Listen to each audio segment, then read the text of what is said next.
Did you guys see the news that I guess it kind of filters into this movie that we're going to be talking about, a movie that last time we mentioned it, at least HP and I, we said we were never going to talk about. Did you guys see that Jeffrey Dahmer show got a second and third season greenlit and they're turning it into an anthology series? Yeah. Oh, yeah. So, yeah, I'm glad you brought that up. I didn't know that was happening, but the sort of phenomenon of how we're treating serial killers these days ties 100% into the film we're watching, because that's what was in my head the entire time I was watching the movie. What, just fake Jeffrey Dahmer? You want to come Thinking back about to my the sort of apartment and take some pictures? Yeah, the sort of poetically shot like murders of these people, and listen, Jeffrey Dahmer was not Evan Peters. Like, sorry, ladies. Don't you mean sorry, guy? Sorry, everybody. Actually, that kid's adorable. Yeah, I know that. I mean, look, you cannot sexy up Jeffrey Dahmer. Oh, but they did. They did, right? Like the worst of all of them in a lot of ways. Like maybe like Bob Berdella's that same camp, but like Dahmer is his own breed. And yeah, it's weird to me because then you come to something like Henry, Portrait of a Serial Killer, and he's the most, I mean, not ugly. Michael Rooker is still a good-looking guy, but this is Michael Rooker uglied up, as they would say. Yeah, you'd be hard-pressed to find a less glamorous depiction of serial killing in a movie, which is, I think, part of the reason why it's still so effective. I mean, this movie is 35 years old. I was thinking about that as I was preparing. I'm like, and it retains its power to horrify and shock you. So it's remarkable. So what is that movie we're going to be talking about on this episode of the Culture Cast? I am still your host, Chris Stashy, much to the chagrin of many, and I'm joined by my good friend, all the way from a destination that's quite dark, at a taxi cab at the end of town, your friend and mine, Father Malone. Hey, everybody. Do you like serial killers? I don't. And also from a similar taxi cab, who's the raisin? Is he the raisin or are you the raisin? No, he's the wolf. I'm the raisin. Okay, he's the You've wolf. You've seen me close up. Come on, man. He's the wolf to Father Malone's raisin. Your friend and mine, HP. Hello, everybody. Good to be here. Do you like serial killers, HP? I do, and I give you special credit. I don't know if this was intentional, but your invite said Henry, Portrait of a Serial, as in Raisin Bran, serial killer. Hell yeah. Which is somehow comforting going into this movie again after so many years. So yeah, we're prepared, as HP prepared. would put it. On this episode of the Culture Guys, we're talking about 1986's Henry, Portrait of a Serial Killer. Otis, plug it in. Did you really kill your mama? What? Did you really kill your mama? I guess I did. She must have treated you real bad. She was a whore. Susie!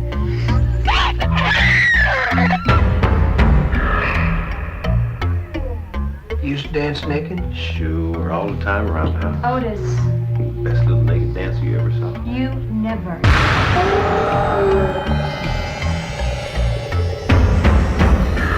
You telling me you never killed anybody before? I ain't saying that. Open your eyes, Otis. Look at the world. It's either you or them. You know what I mean. Don't do that, Otis. She's your sister. I feel like I know you. Like I've known you for a long time. I feel like I've known you forever and ever.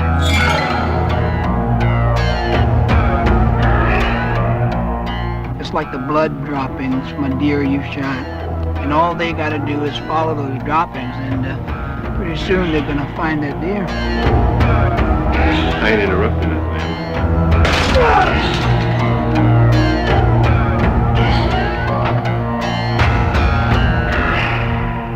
What are you doing? I want to see it again.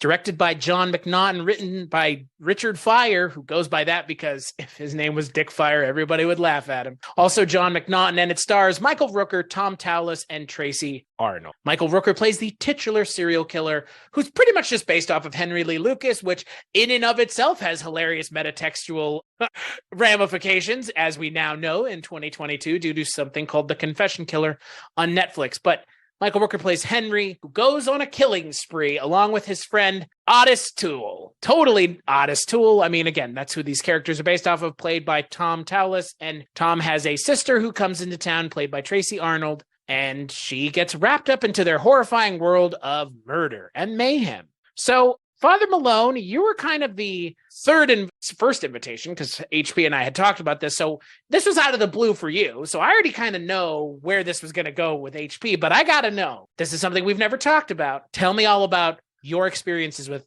Henry, Portrait of a Serial Killer. Okay. You know me. You know how I am living.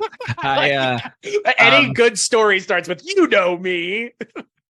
Back in the 80s, I was full bore slasher gorehound fella, and Fangoria was my Bible. So this is a movie I had been reading about for years before it finally hit the cinemas. And even after it had come out, I did not initially see it. I missed it. Somehow that fella, HP, got to go see it. I think a midnight show, right, buddy? And Yeah. And he was so fucking horrified by it that I had to see it immediately. I finally got my hands on it at a VHS copy at City Video. And I watched it that time. And I have watched it this time. I've watched Texas Chainsaw Massacre probably 2 or 3 times. But this one's not getting a third time. Whoa. Not for quality, baby. Compared to Texas Chainsaw for a reason. It's the same level. It's the same movie in a lot of ways. Just an urban Texas Chainsaw is what this is for me. And that movie is so effective, and it is such a perfect film. I'm glad I saw it. Don't ever want to see it again. I appreciate everything, the effort, the acting, the writing. It is a great movie that I never want to watch again. HP, what about you? I'm going to echo a lot of what Father Malone just said. Now, I didn't come into this as a dyed-in-the-wool horror fan like Father Malone did. When it came out in, I think it was officially released in 1990. It took a few years. It was filmed in 86, but it took a few years for it to finally come out. Anyway, by that time, I was kind of coming into my own as just a movie fan. And this was on my radar because it was it initially came out as unrated. And it was one of those movies that led to the establishment of NC-17, the then new rating system. So I came at it like out of a place of curiosity. Like, I need to see this. It was given an X rating initially, and it wasn't because of the violence. It was because of the tone. In fact, I'd read in Roger Ebert's review, he talked about the fact that the MPAA came back to McNaughton and said, there are no cuts that you can possibly make to this picture that will deliver an R rating. It's impossible, which is why he put it out unrated. So as a high school kid at the time, I was really curious and eager to see this. I didn't know what I was in for. And I did see it at the place called Coolidge Corner Theater, which was a famous kind of art house. And it was a midnight show. It still is. It's wonderful. In fact, Father Malone and I saw a midnight showing of The Warriors there. In 35, baby. Which was a bucket list thing for me. Anyway, it was just me and another high school friend. I'm not sure why I wouldn't have gone with Father Malone. That would have been right up his alley at the time. Yeah, I'm not sure either, pal. But I don't know why. But I went with this friend of mine, Stephen, and it was so affecting. I have seen it 3 times now. I saw it that time. I saw it once in college to show it, almost like to dare them to watch it, some friends in college. And then I saw it just to prepare for this. And that's probably 2 times too many. I said this when I talked to you last, Chris, that and just like Father Malone said, I love the movie in that it's skillfully made, wonderfully acted for what they're trying to do. But having said that, this is not really a movie that one enjoys in the literal sense. You appreciate it and you allow it to affect you, but you have very little desire to revisit that place and those characters ever again. Boy, folks, shit's about to get real weird. Shit's about to get real weird. You love it? Did you have a good time? I enjoyed the shit out of this movie. Maybe it's me. Yeah. Maybe it's Michael Rooker. Maybe it's Mabel. But realistically, what it is, honestly, this movie to me, and this is going to sound kind of insane, I think you guys would agree, it does feel a tad pedestrian in 2022. Okay. Yes. Right? I get that. But I think that's what makes it work so well. Yeah. I mean, look, a movie has to stand in its own time and then past that time, right? So it's a stretch to ask generation 50 years later to put themselves in the minds of moviegoers at that point. But I'm going to ask you to put yourself in the mind of a moviegoer. Well, but I agree. It is. I'm more speaking to it's pedestrian now, but I think what makes it work more so than ever is the fact that it can be pedestrian and still be more effective than things that are coming out now, like the Dahmer show, which goes out of its way to be as unpedestrian as possible, like really glamming up the kills, like making it some artistic endeavor to show human beings being torn apart. This movie just goes, no. We're just going to linger on these people that have been murdered for a little too long every time, but it's effective every time because they're using interesting camera cuts. They're using interesting audio trickery and techniques. This movie is, if you watch parts of this movie, you would go, well, this movie is completely devoid of style. But I would say that this movie has more style all over the place. It's just the parts of this movie that are definitely going to sit with you are made that way. Most of this movie, there's not much going on. Like, it's just Michael Rooker being Michael Rooker for the most part. You don't really see people get killed. You get like what, 2 people, 2 groups of people, 3 maybe? Yeah, but it's Are you forgetting the television salesman? I'm talking about the television salesman and then the camera of the family being filmed. And then I guess the guy out in his car. But you don't see every single kill. Okay. You don't see every single kill though, right? You don't see every single kill. No, but I think so much worse that you don't actually. Right. Exactly. The beginning, when you have those scenes at the beginning where the camera kind of washes over the tableau of the murdered woman in the bathroom with the big bottle sticking out of her face, the elderly couple in the diner. You mentioned this already, Chris, but the sound design, or maybe it was you, Father Malone, forgive me, the sound design of you kind of hear this echoey, shadowy, the screams and everything. I think, to Father Malone's point, I think it's almost more effective that you don't see the majority of those kills because the mind sort of races as to what horrible things just happened. And the matter-of-fact nature of the character is really, it's still chilling to me. But I see your point about, I guess, compared to something that's a little more glitzy and shined up for a mass audience. In the same way, this is going to be a weird comparison, but if you look at a movie like, Rocky, let's say, we've had decades and decades of Rocky movies, right? And if you compare, say, Creed, the latest ones, to the original Rocky is slow and painstaking and kind of boring, but that is of its time. And it was effective in kind of depicting the dull, sad life of that character. Well, the same thing is the case here. Out of necessity, McNaughton is shooting in all these practical locations with all these non-actors, and it only enhances like the verisimilitude of the movie, and it makes it more effective, in my opinion. I agree. I mean, that's my point really is just when you have something that's pared as far down as this is to almost, again, there is style, but for the most part, it is leaning hard on a cinema veritas. At least when you're sitting at the table with Henry and Tracy, or Becky, I guess. When you're sitting at the table with them, you're part of that. You're in there. You're sitting next to them. And that contrasts that with so many of the other things that are done when they're killing people, where they're going out of their way to do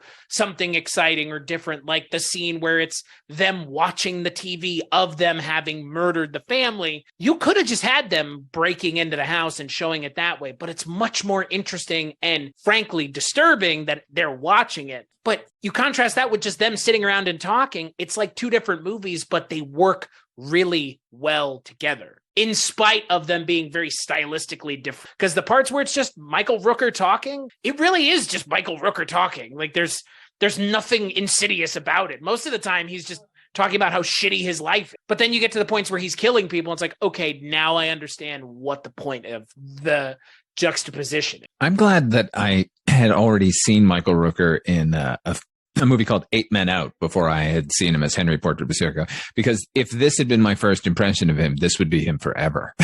That's me, Father Malone. I mentioned that last time. I didn't see 8 Men Out at the time. So this was my first impression. My second impression was JFK. And I couldn't help thinking the whole time is, oh my God, that's Henry up there as a New Orleans lawyer.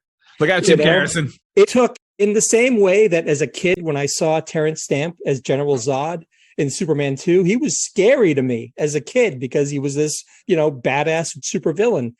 It took a lot of years and a lot of interesting roles for me to get over that Michael Rooker kind of, oh my God, it's Henry right there. But now you'd be hard pressed. I mean, because most people know him probably from Guardians of the Galaxy at this point. Which is in and of itself kind of fucking mind, right? Completely. I mean, the guy who is in Henry, Portrait of a Serial Killer, one of the more beloved Marvel characters, right? Yeah. Gets one of the better death scenes of any of the characters in the entire MC. So, and to see him in this, we're talking about on another episode of the Culture Cast, Deceiver, which came out in 97. He's also in. And it's just weird to see him in things like not, again, I think his image has been softened being Yondu in the MCU. A substantial amount, I would say. Yeah, but he's, I think most people now think of him as Merle, right? From Walking Dead. He's either Merle or he's Yondu. He runs the gamut of racist zombie killers. What? He was in Suicide Squad too, wasn't he? Yes, he was. He was in the opening. Yeah, he was the beginning. Director there. My God, anything's possible in this movie now that they've killed a major star. He kind of carved out he was kind of James Gunn's good luck charm, right? He was in Super. He was in Slither. That's right. Yeah. He's been in a bunch of James Gunn movies. Which I think we can all agree Michael Rooker's great.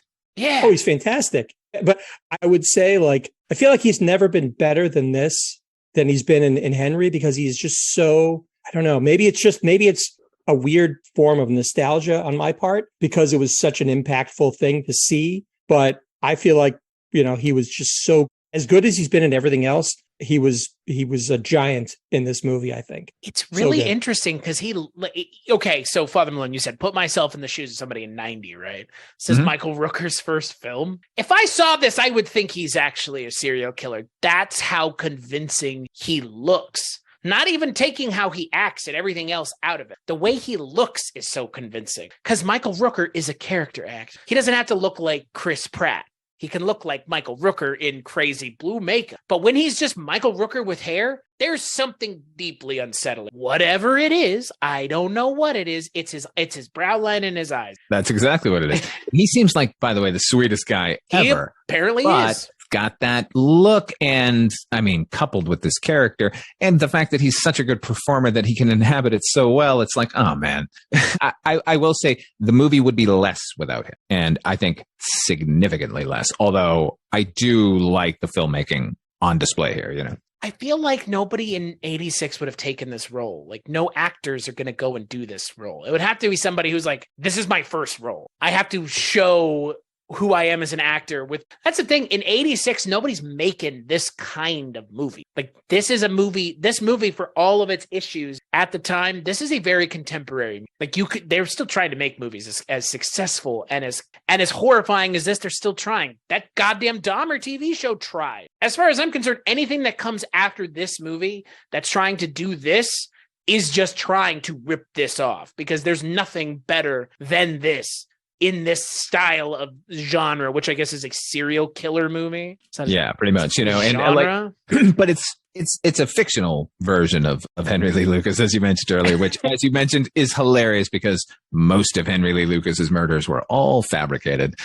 But which is fucking insane to me, because the character in this movie is an actual serial killer. Henry Lee Lucas killed his mom and somebody, like a younger sister or sibling or a younger girl. But then the confession killer thing goes on to talk about the fact that they were essentially getting him to admit to things so they could close cases and paying him with Sonic milkshakes and cheeseburgers or something. It was something like fucking absurd. But it's funny because now Henry Lee Lucas is not considered a serial killer. At one point, he was considered the preeminent serial killer, of all serial killers, at least in the United States. And now it's he killed 2 people. Yeah, but there's at least a nod. There's at least a nod to that. Him being an unreliable sort of narrator in the movie, where he's describing how he killed his mother, and he says, "I shot her." And he goes on to tell this story. And then, Becky basically says, "Well, I thought you said you stabbed her." And he says, "Oh yeah, I stabbed her." And there's something, obviously that's a nod, I think, to Henry Lee Lucas and the fact that you didn't know what was true and what wasn't. But it also gives you this kind of weird insight into this man's psyche. Like that's really probably, to me, that's the most effective part of this whole movie, is it really lets you into the life and psyche of a true psychopath in a way that I don't think was really, I mean, I guess you could point to a movie like Taxi Driver, but that's not about a serial killer. That's just about a damaged person who's driving the streets of New York. But this is there was something so real about his portrayal and about the way it was filmed that, to Father Malone's point earlier, it was Texas Chainsaw Massacre is a great comparison, because that's another movie that had a real heightened sense about it. And it was effective, and it's still effective now, just like Henry. I wonder if Chris Nolan saw that scene with Dark Knight. You want to know how I got these scars? It's that same setup. It's kind of the same thing, because he tells two different stories, two different ways. Or essentially the same story told two different ways. Maybe right? Chris Nolan might not have, but I'll guarantee you David Goyer saw Henry Portrait of a Serial Killer. Right. So, yeah. Yeah, but it's that gave me that same, like you mentioned, HP, that same feeling of unreliability at the core of the character's being. Because if you're willing to lie about your, like, I guess the thing that made you who you are, at least in Henry's case, you're willing to lie about anything. Obviously, if you fucking murder people, no good reason. I get you're probably willing to lie about anything anyways. I have a question. What actually constitutes a serial killer? I thought it was some sort of ritualized thing that they have to do, and not quite as random and spree-like as we see in Henry Portrait of a Serial Killer. That's a very good point. That's fair. He makes a point of saying, like, when he's kind of educating Otis about how to do what he does, he basically says to him, don't ever do the same thing twice. And when the time has come, go somewhere else, leave, and they will never tie you to anything that you do. So that's, to be honest, Father Malone, I've never thought of it in that way, but that's kind of a contradiction in terms, because he has no MO. He's it's always like, changing. People called Eileen Wuornos a serial killer, and she was killing people for money. Like, I don't think there was some sort of ritualized thing that was, part of her psyche that she was exercising. Nor do I think it's with Henry. I think psychopath, yes, absolutely, but I don't know that it's as ritualized as a serial killer. Yeah, I think you're right. But does that lessen the impact of the movie? No, not at all. I don't think so either. I think it makes it a little more horrifying, because that's not something that we think about much in the United States. Spree killers, because it's not like those. I mean, look, even serial killers now. My God, thankfully, they're the ones that haven't been caught, but the ones that, again, we're not hearing about people disappearing. I think the technology is where it is now, that we're probably safer than we were in the 70s and 80s and 90s, obviously, but spree killers are scary because it's not something that we really have a lot of experience with the United States, right? Well, when I think of a spree killer, but in fiction, like we have natural born killers, right? Yeah, but that's it. No, Bonnie and Clyde. No, that's a it's a crime thing. Okay. Spree No, killers. when I think of there are a bunch of spree killer movies. It's just that I cannot think of any. Starkweather. I mean, they're all based off of Starkweather. This is Yeah, true. Badlands. Who was here? Badlands. Yeah, there you go. Badlands. But like in real life, when I think of maybe this isn't correct, but when I think of a spree killer, I think of somebody like, remember the DC Sniper from all those years ago? Like Sure. there was really no rhyme or reason to why, to my knowledge, why they did what they did. They would just pull this car up crowded areas and shoot out the back of it. Like, that's killing without any real rationale or reasoning behind it, which I think is, like I said, Badlands would be the next best example. But there's the probably many Starkweather I can't thing, echo the Starkweather thing, I just want to quote Kinky Friedman and the Sexist Jew Boys. It was a rumor of a tumor nestled at the base of his brain. If you're looking for reasons, there are none. Well, and that's the thing. I mean, that's the thing that I do appreciate about this movie is he gives a reason for killing, but the reason is no reason at all. No, it's just because you have to do it at that moment. That person pushed you, or, Because I want to. Right. And he gives a grab bag of reasons for his, in his youth. His mother was a prostitute. She made him watch him have sex. She put him in a dress. It's like all of the things that people think make a serial killer, Right. And yet none of them sound unbelievable when he says them, even though he's saying them contradictory to one another throughout the movie. You kind of just believe him every time he says, yeah. But I think it just makes him scarier, I think. Yeah. Because you don't know what's real and what's not. And at the end of the day, it doesn't really matter. Like, he's still going to kill. His reasoning for doing it is kind of incidental. As Father Malone said, like he just kills because he has that urge in the moment to kill. It could be a fence trying to sell him a TV. It could be a couple running a diner. It could be a hitchhiker. You never know. That's scary. There's another movie that The Hitcher. This could have just been The Hitcher. That's a spree killer, baby. Right. But Henry could have just been, feels kind of the same, doesn't it? Like zero modus operandi, just like, 'cause I can. Yeah. But I'll take The Hitcher any day. Well, the Hitcher is fun. Yeah, I mean, he's like a mustache twirling kind of like, I'm going to play this game with you and we'll see how it goes. But Henry's just this bored, shell-shocked, empty shell of a man who's walking through life, and he will kill. The other thing that have to say about this movie, and part of why I think it's effective, is I think maybe you see one squad car driving by, but at no point do you ever see a policeman. Do you ever hear a policeman? It's just, he lives in this world where he's killing consequence free. At any moment, you could pull over because you see a motorist in distress, and you can come out and say, "Hey, you guys okay?" And the guy just shoots you point blank, and then that's it. Game over. That is horrifying. That is really horrifying. What reminds me a lot of American Psycho. This would be a good double bill. At least the book. Just read the whole book and watch Henry Portrait of Serial. It has that it has the same vibe, because in the book he just does whatever the fuck he wants, and he gets away with it because he assumes that he will never be caught because he is being confused for other people constantly. Henry doesn't have any of the confusion bit. It's just he's just a drifter, so nobody gives a shit anyway. The movie American Psycho, not so much, but I think the idea of American Psycho, the book, it has places in here. I can see similar things peeking through that the book hits on. The movie, not so much, but the book hits on. And I like that, though, HP, the idea of he just shows up and kills and leaves. Like, that's scary, right? Way scary. Just then, even The Hitcher, or what they've done to Michael Myers or any character. Because again, that's what Michael Myers was. He just walked around and killed people. Well, that's what made him scary.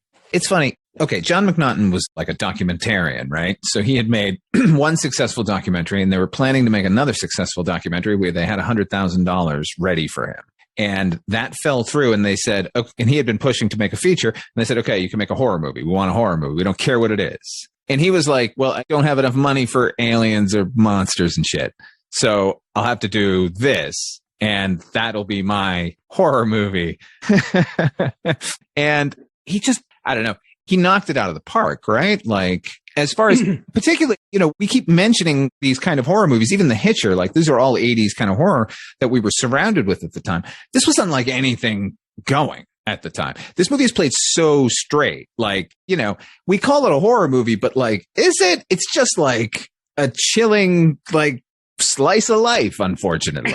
Like, that's a slice of his life. That's right. Well, it's true. The interesting thing is, so they did pay him to make a horror movie, these producers. And that's really what held up the movie for years, is because what he delivered to them, they wanted a slasher movie. They didn't want some, basically a character study of the psychopath going through life. They wanted something more akin to Friday the 13th or Nightmare on Elm Street. They didn't know what to do with it or how to market this movie. That's what held it up for 4 years or so. It wasn't sort of thought is that it was this ratings thing. And that was part of it, but that's not what held up the movie for so many years. The problem was he delivered what the producers weren't really expecting, which is not your traditional horror movie at all. But it's obviously so much. The tagline of the movie says it best. He's not Freddy. He's not Jason. He's real. I read that as a kid and I went, I have to see this movie. This sounds really, really cool. I can't wait to see it. And I wasn't prepared for it, even going in going, wow, this is going to be unrated because of tone. And it wasn't the most violent movie that I've ever seen, or the goriest movie, I should say. But it's, boy, what's there sticks with you. And maybe that's because, maybe what you were saying earlier, Chris, which is a modern, today's audience, would they be as affected by it as we were? Because this was all new to us. Like we hadn't seen a movie like this before. So do you think that your average, 22, 23-year-old or younger, if they see this movie, do you think they would be as impacted by it as we were? I see. That's the thing.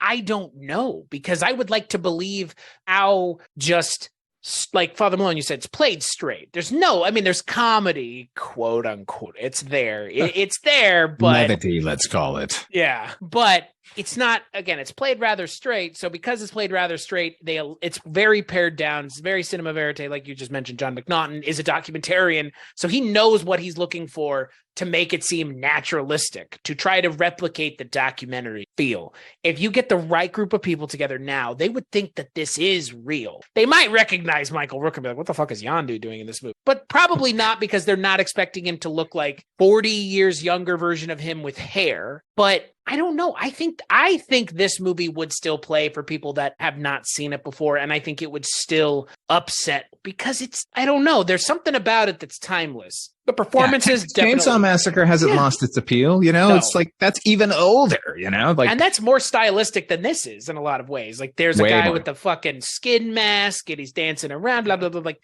still works.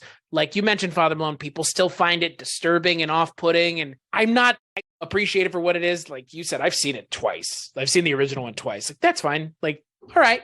I don't need to watch it again. Like, are you, did I miss anything? No, I don't think so. I don't think so. I would watch this again. I did watch this again. I watched this twice for this. And I think, I might be able to comment a little bit on people who watch movies that have never seen this movie. They would like this movie for what it is. But I do think horror hounds and people of that ilk watching this movie, if they've never seen it in 2022, like the younger of the generations, would be bored by this movie. 100%. And I think it's a shame, but that's okay. This movie is like a Ty West in a lot of ways. There are going to be certain kinds of audiences it just is not going to play for. And that's not the movie's fault. That's frankly a fault of the audience and their expectations. Apt. That's an apt comparison. You don't hunt this movie. You don't wander into watching this movie. You have to hunt this fucking movie down. It's not, I'm watching Henry Portrait of a Serial Killer today. Like, what the fuck are you? Fuck you are. I will say it's on HBO Max, Peacock or something. It's readily available, if you guys can believe that. So I actually find that hard to believe. I do too. I think it's on because Peacock. it was such an underground, hidden thing when we were kids, like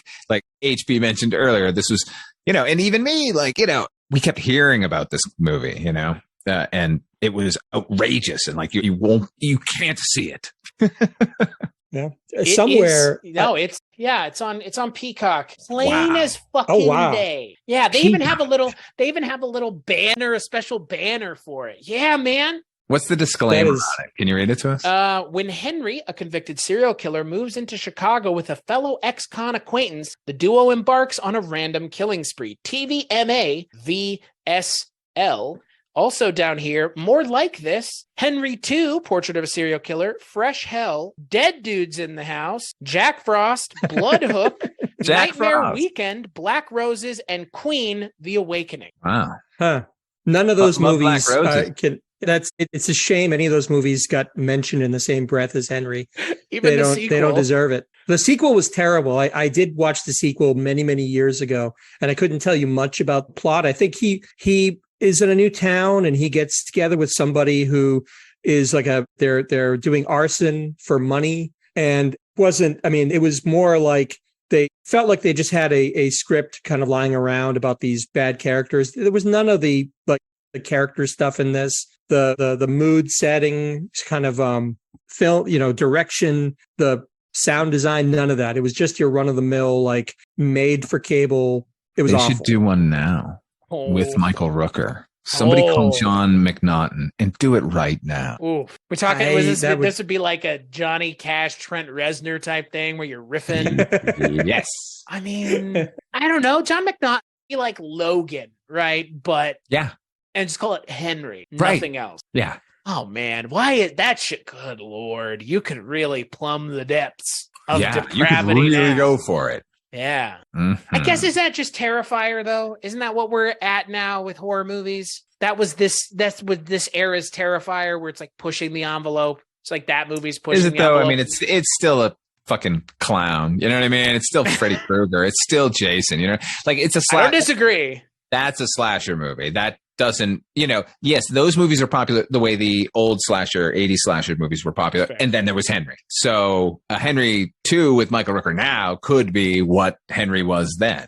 Yeah. Man, that would be something, wouldn't it? Yikes. Yeah. Where would the story go? Because he would be, I mean, we're talking almost 40 years later. Would it just, because they actually, I was reading this when I was doing research. President of the United States. Right. Well, there was, it would be better than what we did have. Holy shit. At one point, they were going to make a sequel with Michael Rooker. It never really got off the ground, but from what I understand, it was almost going to be something a little like what Natural Born Killers became, where he is basically, he's in a new town, he gets arrested, and he becomes like basically an infamous celebrity in prison. And it's all about like the sort of. I was hoping it was going to be Henry Goes Hawaiian. It was like the cult of personality around, right? Serial killers and killers in general. It might have been actually in its time. It might have actually been really, really cool. But again, I think they could still do that now because that fucking Dahmer show didn't approach that enough, and it should have. And that's something that none of these things, and again, this movie doesn't have to, but other things like it are verge on and or approach the whole serial killer fandom, I guess you might put it. Now that we're going to get whoever the fuck playing John Wayne Gacy in Monster, the John Wayne Gacy story. Or who is the next one going to be? That's the question, because this Henry 2 never happened, right? Or it could happen if we were making it. But who is that next serial killer that goddamn Dahmer show approached? Because like, what is even the point now? Now we're just going to cast another sexy guy? Yeah. No. What will they do next? I wonder. And at the same time, I really don't give a shit. Miles Teller as Bob Burdella. No, but please. but the budgets are too big. Everything is too shiny and beautiful looking. Again, we talked about this, but part of the beauty, if I could call it that, of this movie is that McNaughton had no budget. Most of those locations are practical, if not all of them. All of the people in it are basically non-actors except for Tom Towles and Michael Rooker, basically. He cast a lot of friends and family and associates. I actually didn't know this. There's a woman in this movie, in Henry, who is featured 3 different times. She plays 3 different murder victims, and I never knew that. The same one person. She's the woman at the beginning who is sort of like in the stream. You see her legs. She's one of the prostitutes that gets her neck broken. And I think she's the woman who gets stabbed through the face with the bottle. But I never knew that. Again, he had no budget. He had to shoot very lean. A lot of the scenes were kind of shot guerrilla style. So just like with Texas Chainsaw Massacre, where the necessity of the budget constraints make it seem almost too real, it gives you like a sense of like, this is really happening, documentary style kind of feel. That's why you can't really, I don't know. You could have another Henry, but it's not going to come from Ryan Murphy. No question. No, it's too polished. I mean, like too you mentioned, polished. with something like this, the way it's shot, if this was done today, people would try to pass it off as real. I mean, something like Blair Witch excelled not only because it's a good movie, the original, but it excelled because they played it straight outside of making it too. If somebody did this now, they would. I mean, I don't know if you guys can think of any kind of equivalence, but the Poughkeepsie Tapes is a pretty close, similar take on what this movie's going for. I would say that it's probably the closest like internet age one. I'm sure we can go around the horn, but that would be mine in the hat of movies to watch with Henry, Portrait of a Serial Killer. Poughkeepsie Tapes, that goes in the hat. What about you, Father Malone? What goes in the hat for you? I would pair it with a delicious Belgian offering called Man Bites Dog. You took mine. Sorry, no, I didn't take yours. I saw this movie in the theater, friend. Well, but still, no. Go ahead. Sorry. Man Bites Dog. It's basically a documentarian film crew following a serial killer, and without any moral qualms about filming him and his murders, and then eventually participating in the murders. Like at one point they run into another documentarian crew filming a different serial killer, and I think they have it out. Like it's crazy, but the tone of it is dead serious, just like Henry. So that's why I think it's a pretty good pairing. What about you, HP? For me, that's a good one. Man Bites Dog would have been my top choice. We already talked about Natural Born Killers. I think that would be a nice counterpoint. But if I'm looking for serial killer movie that's a little bit swimming in the same waters. There was a movie called The Last Horror Movie, which came out, I want to say it was probably the early 2000s. And have either of you seen it? So the beauty of it, and this is something you really couldn't, it wouldn't play We the both same shook now. our heads no, listeners. So Yeah. that's We a forgot that tacit- this was not a visual medium. tacit acceptance. It's basically, it wouldn't play as well now. We're out of the age of video cassettes, but like think back to when you would go to the Blockbuster or the local video store and actually get video cassettes. Father Malone and I are old enough to we can remember renting movies that way. Anyway, this movie was basically you would pop it in. I had a Blockbuster membership. Just want to point this out. I personally had my own, and that Blockbuster was around until like what 2010. Yeah. Yeah, I had So Blockbuster for 2 years. Yeah. Basically, this movie, you'd pop it in and it would start as like, any old like slasher movie. And then it would kind of like cut to as if somebody had the video and started recording over it. And the person recording over it in this case was the titular. It was basically a serial killer. So the conceit is you rent this movie, you think it's a slasher movie, but this real serial killer has taken the tape and recorded over it and documented his crimes. Similar to the Poughkeepsie tapes, but it precedes it. And it was almost like it was kind of put you in the sort of a world of this, because you felt like for a minute, you felt, oh, this is not the movie. Someone actually recorded over this. Oh my God, it's a serial killer. It's not going to play now because, it's like Blair Witch. Everyone knows they weren't killed. It was all a thing. But I think for its time, it was a pretty effective. What a scam. It was an effective subversion of a video cassette kind of rental situation. And it was not a bad movie. I would say The Last Horror Movie. Check it out. WNUF Halloween special. Have you guys seen that? You made me watch that. Yeah, Alex Delarn. You did. I didn't make The Ludovico you. technique. My eyelids have been this thing. It's not true. The only thing I've ever done that for was I had to keep my eyes open when you were showing me Bugsy Malone the first time because I couldn't believe it. But I never made you. Yeah, you did. You held me down, put your phone in my Watch eye. this shit. Yeah. Remember that? Jeez. But it kind of Am has I that the only same. one who remembers these things? God. It's Remember the same- Harris, the sniper at the school? We weren't there that day? Remember? Jesus Christ. That just got really dark. What are some other movies Wow. that you guys that would you would put into this? Father Millen, you better mention Texas Chainsaw, but some of these other movies that you would put in the one watcher club. Like I've Ooh. seen it once, There aren't many, actually. No, the same. It's a Hmm. very short list. I think it's a good thing it's a short list, but also I don't seek those movies out. I know some people like to, movie roller coaster themselves, put themselves through the most torture and pain. Like, Good for you. yeah, right. What do you want from us? You are a hero, a horror movie hero. Come on, give me some one watchers, because that's where this idea came from. HP was a one watcher. Give me another one watcher, Father Malone. Man bites dog. Is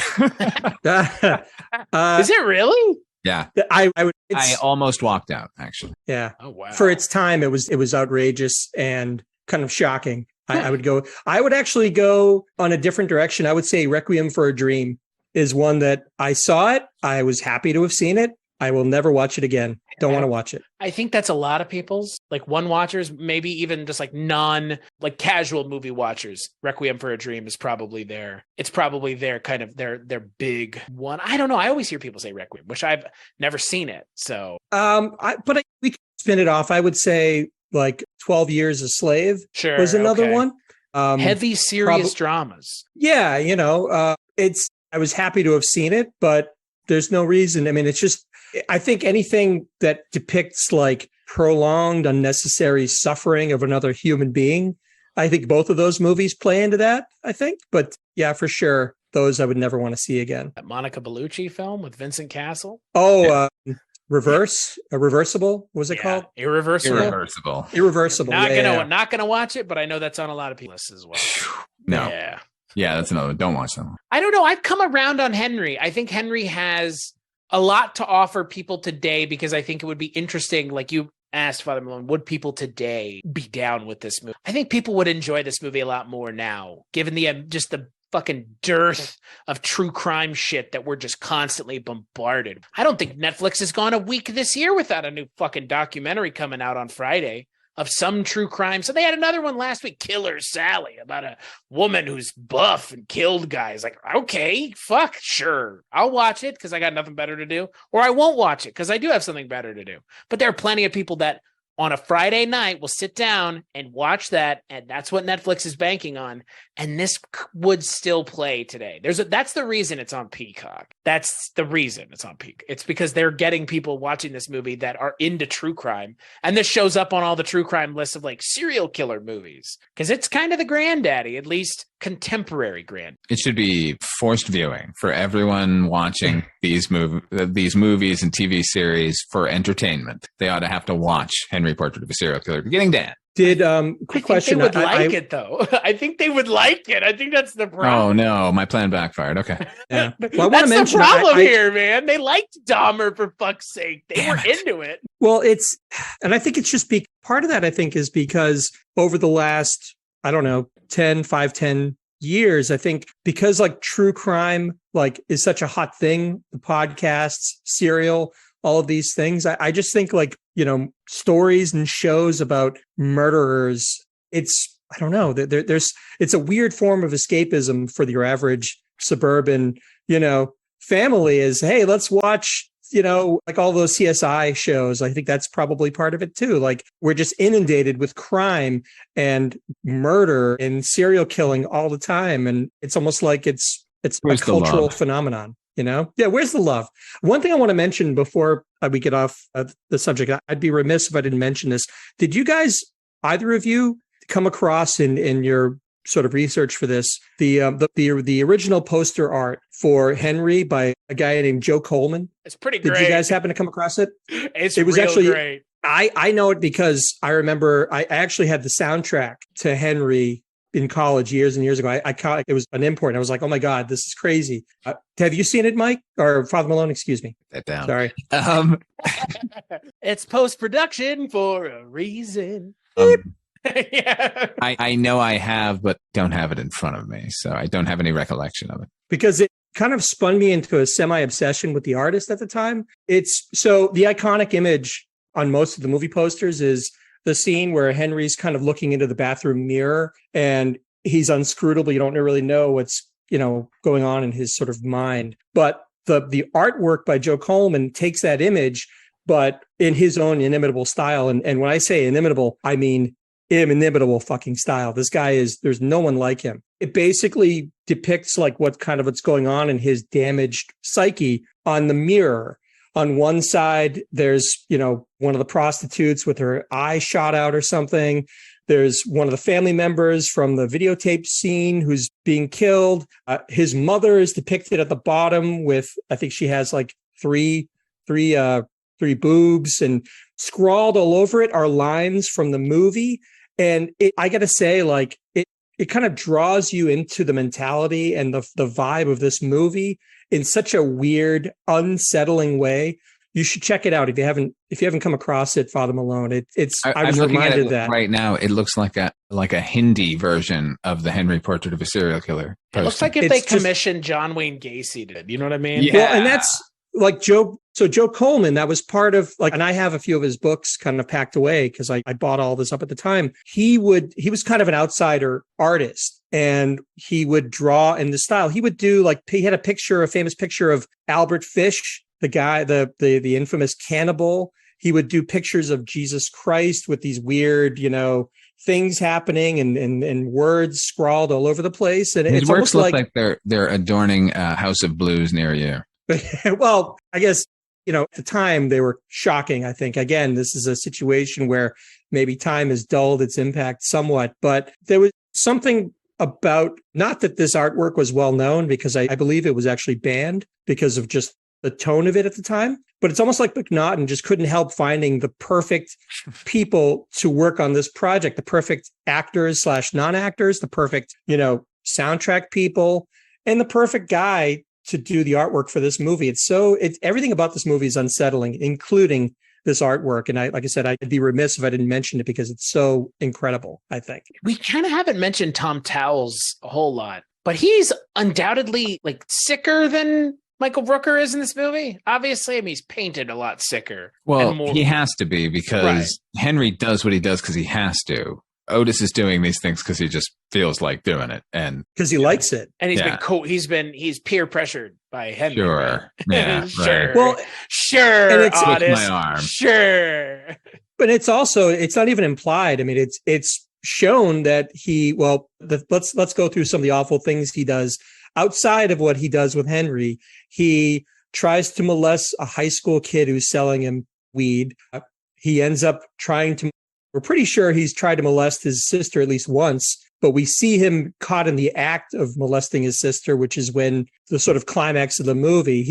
To Father Malone's point, Henry does this because he's compelled to do it. He has to do it. But Otis truly takes, he's more depraved, and I think he takes more satisfaction out of doing these things than Henry ever does that we see. Yeah, I mean, it's interesting because it does have the lack of. I mean, again, they talk about it in Scream. Skeet Ulrich talks about it in Scream. I don't have a motive, and that's way scary. Yeah, it is. But then you have the guy. I mean, neither one of them really have a motive. I mean, Henry claims he does, but he doesn't. And Otis, I guess, is in the movie. He doesn't either. I mean, he does, but he doesn't. And that's, even if the acting wasn't as good as it was, that's still scary on its own. But yeah, the Tom Towell's just something about his look. And then who would use him in movies a lot? Fucking Rob Zombie would, because of course he would. Of course he would. He's great too. By the way, I love him.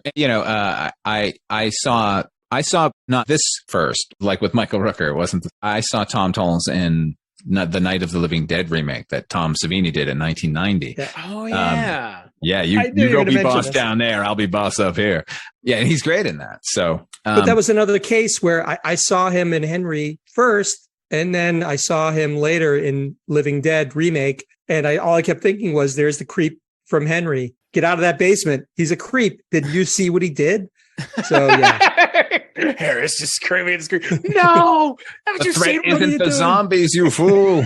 He could try to kill you. And you know what, though? I think for me, one of my favorite parts of this movie, and again, favorite, subjective or however you want to view it, the ending of this movie is so fucking horrifying. I love that the movie just goes all the way. He just takes suitcase, throws her out, and that's it. Goodbye. Yep.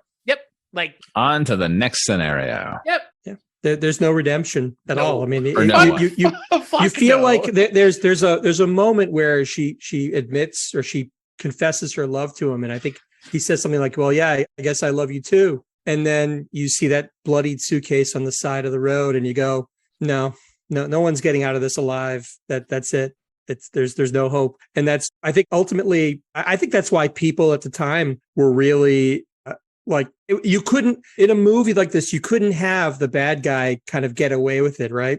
And I think that's part of what makes this, that's like the final nail in the whole coffin, is that, again, he kills everybody. He kills the woman that confessed that she loved him, and then that's it. He gets away with it. He's on to the next city, on to the next murder. And is Henry really any better than Tony Soprano? You know what I mean? Like, you were talking about watching people who just kill people. I mean, Tony Soprano does it for 7, 8 seasons. I just watched The Sopranos last night. Everybody, that was the show that's the show with the anti-hero where, they didn't know if he could get away with killing somebody on the show. But in that episode, we did it. Once the cork was out, couldn't do anything about it. This movie would play now only because of things like The Sopranos being so popular, because people want to see Walter White.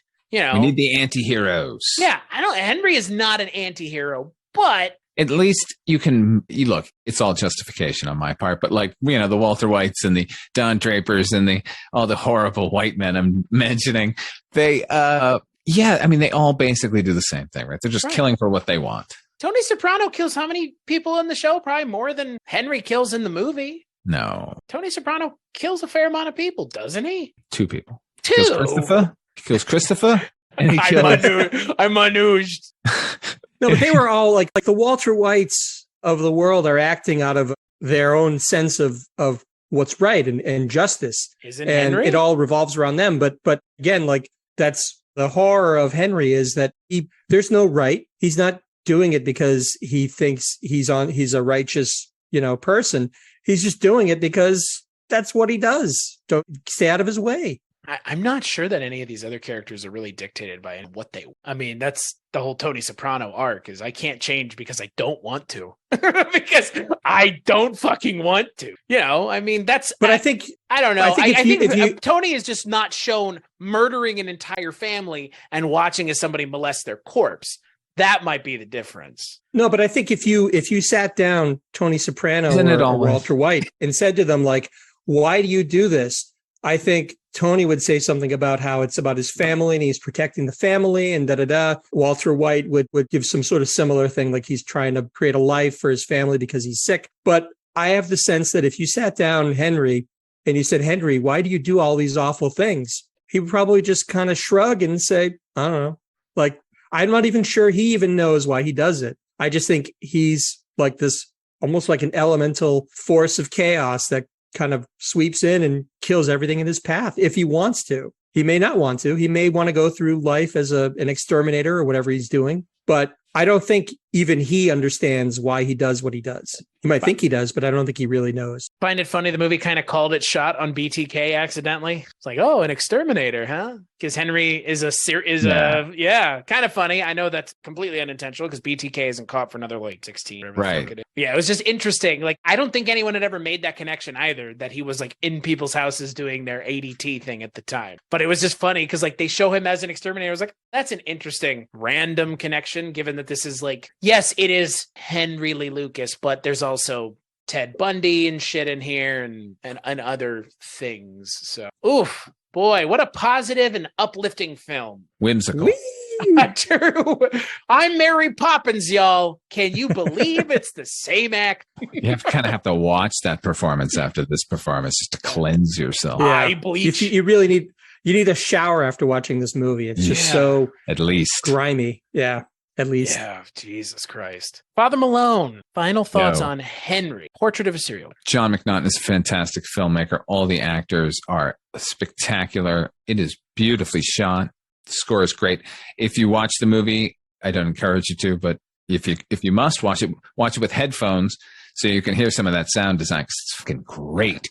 It's a landmark film. It deserves accolades and praise, and I'll never watch it again. The end. HP, break it down for me.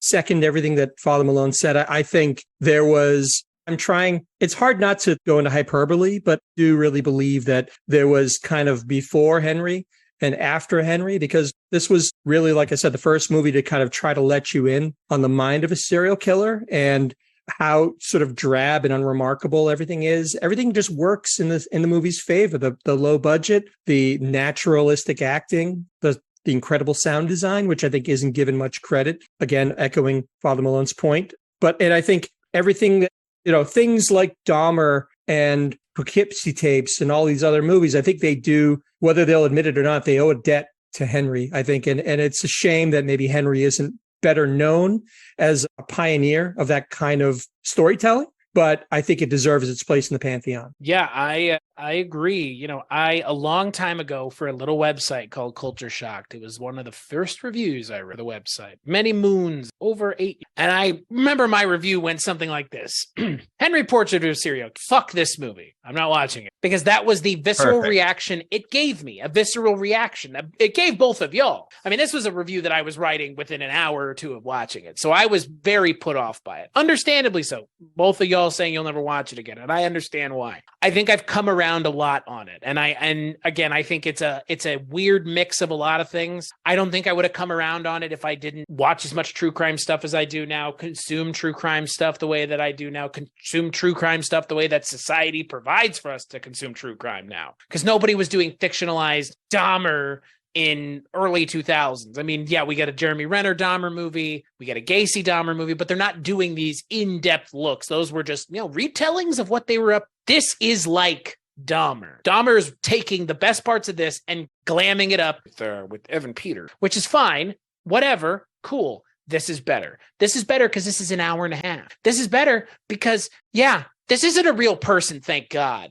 And the person it's based off of was a complete yokel asshole who actually didn't kill that many people. So it's kind of funny in a way that that's who this movie is based on, is a yokel redneck who barely killed anybody. Again, he killed people, but he didn't kill 500 or whatever the fuck number they landed on.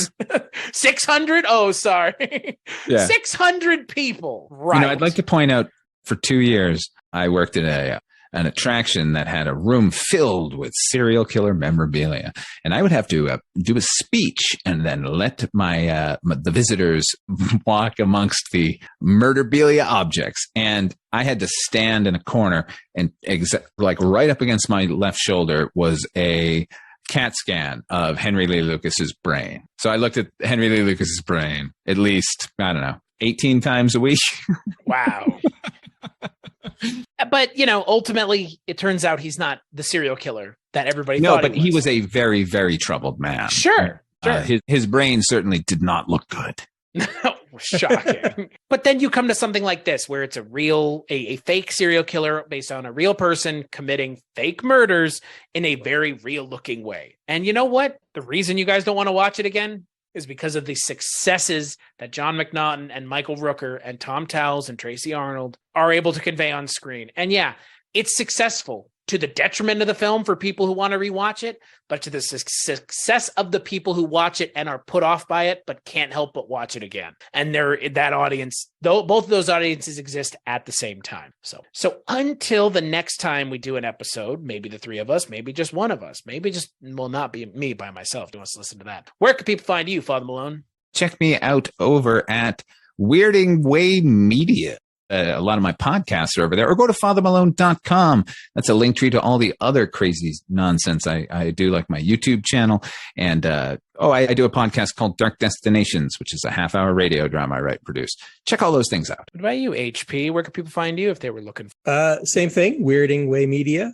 You can find Father Malone and myself together co-hosting Wolf and Raisin, the Banachek podcast. And you can also find us on Goodnight, Mr. Walters, a taxi podcast. Next episode coming soon, hopefully. But that's where you'll find us. I'm convinced. I'm not convinced yet. By the way, the name of the show is Night, Mr. Walters. Do you want to re-record that? Did I say Goodnight, Mr. Walters? Yeah, you said Goodnight, Mr. Walters. All right. You can find me on myself and Father Malone on Night, Mr. Walters, a taxi podcast. And as I said, Wolf and Raisin, the Banachek podcast. And as for me, Father Malone already mentioned it, and so did HP, weirdingwaymedia.com, 19 shows plus this one and counting. So that's where you can go for all the things that more or less we all work on. So weirdingwaymedia.com, patreon.com/culturecast for all the money that you would like to give, or just like, rate, and review on iTunes or wherever you get the show, but more than likely iTunes. FM, HP, TY, DUDES. Yeah, all those letters. No, thank you. This was fun. I mean, again, I'm glad. I will remember this podcast the next time I think about this movie, not Michael Rooker murdering and putting out cigarettes on women's breasts. So Here. There you go. And we'll catch you on the next episode.